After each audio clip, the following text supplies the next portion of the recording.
Andhra Pradesh deputy CM Pawan Kalyan గారిది హరిహర వీరమల్లు ప్రపంచవ్యాప్తంగా రేపు రిలీజ్ అవ్వాల్సింది ముందుగానే అనేక స్క్రీన్స్ మీద ఆంధ్రప్రదేశ్లో తెలంగాణలో ముఖ్యంగా ఏఎంబి థియేటర్లో ఇప్పుడే ఫస్ట్ షో పడింది. 10 గంటలకు పడిన ఈ షో ఇప్పుడు ఇంటర్వెల్ అయింది. స్టార్టింగ్ నుంచి ఇప్పుడు ఇంటర్వెల్ వరకు ప్రతి సన్నివేశం కూడా విశేషంగా ఆకట్టుకుంది. అంటే పవన్ కళ్యాణ్ గారిలో నటన విషయంలో ఏమాత్రం వన్ని తగ్గల, ఫైట్ల విషయంలో ఏమాత్రం వన్ని తగ్గల, అదేవిధంగా డ్యాన్స్ విషయంలో కూడా, ఆహభావాల విషయంలో కూడా హీరోయిన్ని నిధి అగర్వాల్ చాలా చక్కగా నటించింది. అదేవిధంగా మొఘళ్ళ నిరంకుశ వైఖరి, ఆ రోజు ఔరంగజేబు యొక్క క్రూరత్వం, తర్వాత ఆంధ్రప్రదేశ్లోని కృష్ణా జిల్లాలో ఉన్న ఆ కోహినూర్ వజ్రం యొక్క విలువ, ఢిల్లీలో దాన్ని దాచిన సంఘటన, ఆనాటి మొఘళ్ళ నిరంకుశ వైఖరి, మనం చూడని ఆ చరిత్రని చాలా చక్కగా కృషి ప్రారంభించిన ఈ సినిమాని జ్యోతికృష్ణ చక్కగా పట్టాలకు ఎక్కించాడనే అర్థమవుతుంది.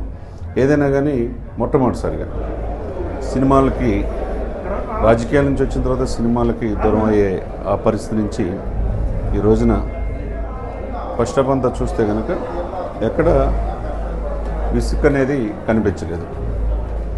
ఇంటర్వెల్ ముందు ఉన్న ఆ యొక్క ఏదైతే ఆ సన్నివేశం ఉంటుందో చాలా అద్భుతంగా, ఎవరు ఊహించిన విధంగా ట్విస్ట్లు మనం చూడవచ్చు. తర్వాత ఎక్కడ కూడా ఇప్పుడు వరకు చూసిన దాన్ని బట్టి సినిమా ప్రపంచవ్యాప్తంగా విశేషంగా మంచి ఇది వస్తుంది, అప్లాజ్ వస్తుంది. కాబట్టి సెకండ్ హాఫ్ ఎలా ఉండబోతుంది అనేదే అందరి చూపు. మరి ఏమవుతుందో చూడాలి. ఏదైనా కానీ ఒక్కసారిగా ఆంధ్రప్రదేశ్ తెలంగాణ కాకుండా ప్రపంచవ్యాప్తంగా ఈ సినిమా మీదే అనేక హోప్స్ ఉన్నాయి. రికార్డులు తిరగరాస్తాయని చెప్పని ఈ సందర్భంలో పవన్ కళ్యాణ్ గారు అంత తనదై ఇటు ఆంధ్రప్రదేశ్లో తెలంగాణ వ్యాప్తంగా హిందూ సనాతన సాంప్రదాయం అనే ఆ పాయింట్ని లేవనెత్తుకునే విషయంలో ఆ రోజు భారతీయులు ఎదుర్కొన్న ఇబ్బందులు కళ్ళగట్టినట్టుగా చూపించినట్టుగా మనకు ఫస్ట్ హాఫ్లో అర్థమవుతుంది. మరి సెకండ్ హాఫ్లో ఏం ట్విస్ట్లు ఉంటాయి, ఏం జరగబోతుంది అనేది మరి చూడాలి. ఇప్పుడే హరిహర వీరమల్లో చూసాను. లైక్ ఫస్ట్ హాఫ్ అయింది. సో ఫస్ట్ హాఫ్ అయితే బాగుంది. లైక్ యాక్షన్ కానీ ఇంకా స్టోరీ టెల్లింగ్ కానీ స్క్రీన్ ప్లే ఇంకా బాగుంది. సో సెకండ్ హాఫ్ చూసిన తర్వాత అప్పుడు తెలుస్తుంది. యాక్షన్ అయితే బాగుంది. లైక్ పవన్ కళ్యాణ్ది ఎలివేషన్ కానీ లేదంటే స్టోరీ టెల్లింగ్ కానీ బాగుంది. లైక్ ఇప్పటిదాకా అయితే సో కొంచెం సస్పెన్స్ కూడా ఉన్నది స్టోరీలో. సో అదేంటి అన్నది చూడాలి. సెకండ్ హాఫ్ కోసం వెయిటింగ్. అది పవన్ కళ్యాణ్ గారు ఈ సినిమాలో కొంచెం డాన్స్ మూమెంట్స్ కూడా బాగానే చూపించారు కదా, అంటే గత సినిమాలతో పోలిస్తే మంచి స్టెప్స్ కూడా ఉన్నట్టున్నాయి కదా. అవును, ఫస్ట్ పార్ట్లో అయితే ఇంకా లైక్ 1-2 సాంగ్స్లని డాన్స్ అయితే బాగా వేశారు. హాయ్, హరిహర వీరమల్లు ఎప్పుడెప్పుడు అని ఎదురు చూస్తున్న సినిమా రానే వచ్చింది. ప్రీమియర్ షో నడుస్తోంది. చాలా చోట్ల అసలు ఒక పండుగ వాతావరణం నెలకొందని చెప్పాలి. అన్ని థియేటర్లలో కూడా ఎక్కడ పట్టినా, ఎక్కడ చూసినా కానీ ఏదో మళ్ళీ మనకేదో ఒక స్వతంత్రం వచ్చింది, లేకపోతే ఒక కొత్త మంచి సినిమా వచ్చింది, ఒక పండుగ వచ్చింది అన్న రీతిలో అందరూ సెలబ్రేట్ చేసుకుంటూ ఉన్నారు. సినిమా అయితే ఫస్ట్ హాఫ్ అయిపోయింది. ఫస్ట్ హాఫ్ అయిపోతే ముఖ్యంగా ఇందులో మనం చెప్పుకోవాల్సింది ఏంటంటే పవన్ కళ్యాణ్ గారి వ్యక్తిత్వాన్ని ఆవిష్కరించినట్టుగా మనకు కనపడుతుంది. ఇది అంటే పవన్ కళ్యాణ్ వ్యక్తిత్వం ఏంటి? పేదల కోసం నిలబడాలి. సినిమా ప్రారంభం నుంచి ఆద్యంతం కూడా ఈ ఫస్ట్ హాఫ్ అంతా కూడా పేద ప్రజల కోసం ఏ రకంగా అండగా నిలబడ్డాడు, వాళ్ళ కోసం రాజులు చేసే దౌర్జన్యాలేంటి, ముఖ్యంగా మొఘల్ సామ్రాజ్యంలో హిందువుల మీద ఎలాంటి అరాచకాలు జరిగాయి, వాటిని ఎదుర్కోవటంలో ఎట్లాంటి పనులు చేశారు. అంటే ఇది ఒక రాబిన్ హుడ్ పాత్ర అని చెప్పాలి. అంటే పెద్దలు అంటే రాజుల దగ్గర ఉండే సంపదను కొల్లగొట్టి పేదలకు పంచటము, పేదలు కటకట 3 పూట్ల తిండికి లేక అలమటిస్తున్న పేదలకు రాజులను కొట్టి పేదలకు పెట్టే ఒక రాబిన్ హుడ్ టైప్ ఆఫ్ పాత్ర అని మనం అనుకోవచ్చు. కానీ ఇందులో పూర్తిగా ఇంకా ఫస్ట్ హాఫ్లో రివీల్ చేయలేదు. కొంత సస్పెన్స్ అయితే ఉంది ఫస్ట్ హాఫ్లో. కానీ పవన్ కళ్యాణ్ గారి చూపులు, పవన్ కళ్యాణ్ గారి యాక్షన్ కొరియోగ్రఫీ చాలా బాగుంది. ఇంకా నిజం చెప్పాలంటే ఇంకా అసలు సెకండ్ హాఫ్లో అసలు సిసలైన కథ మొత్తం ఉంటుందని చెప్తున్నారు.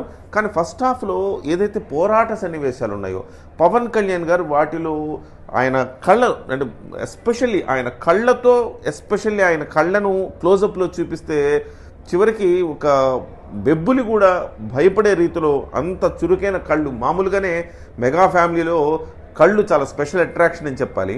ఆ కళ్ళు పవన్ కళ్యాణ్ గారిని ఆ కళ్ళతోటి మరింత ఎలివేట్ చేశారు ఈ సినిమాలో అని చెప్పాలన్నమాట. ఒకవైపు బాబీ డియోలో, ఒకవైపు పవన్ కళ్యాణ్. ఎప్పటికీ ఇద్దరు ఎదురుపడలేదు కానీ ఫస్ట్ హాఫ్ అయ్యేటప్పటికీ. కానీ స్టోరీలో ఎవరిని వాళ్ళకి తగ్గట్టుగా ఎలివేషన్ అయితే బాగా ఇచ్చారని చెప్పాలి.